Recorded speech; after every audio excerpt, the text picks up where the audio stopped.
પરેશજી કહી રહ્યા છે. ત્યારે જ બીજા એક રોકાણકાર જોડાઈ રહ્યા છે, જિગ્નેશ પંડ્યા અમદાવાદથી. શું સવાલ છે જિગ્નેશ? બોલો. ક્યાં રોકાણ કર્યું છે જિગ્નેશ? હા, બજાજ ઓટોમાં. કેટલું રોકાણ છે? 16-17 હજાર. ઓકે, બજાજ ઓટોમાં એમનું રોકાણ છે. 100 શેર્સ એમણે લીધા છે. કયા લેવલ પર લીધા છે જિગ્નેશ? 2109.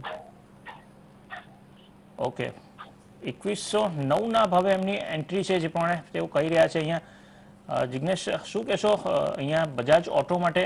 2109ના ભાવે એમની એન્ટ્રી છે. થોડી ખોટ જેવી છે બજાજ ઓટોમાં. આપણે પાછલા કેટલાક સેશન્સમાં થોડું દબાણ જોયું છે.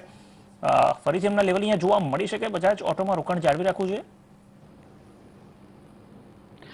ઝેનુલ, કદાચ ઉપરની તરફ અપસાઇડ સ્પર્ટ આવી શકે છે, પરંતુ સ્ટોક એ ડાઉન ટ્રેન્ડનો સ્ટોક છે. એકદમ સ્ટોકે નોઝ ડાઇવ કરી છે.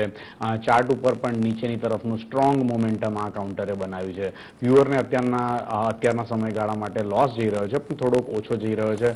હું વ્યુઅરને સલાહ આપીશ કે જે કંઈ બી લોસ હોય એ બુક કરીને નીકળી આવે, કારણ કે માર્કેટ કન્સોલિડેશન ઝોનનું માર્કેટ છે અને આવા સમયે ડાઉન સાઇડ મોમેન્ટમ ગેધર કરતા સ્ટોકમાંથી બહાર નીકળી જવાની સલાહ હોતી હોય છે.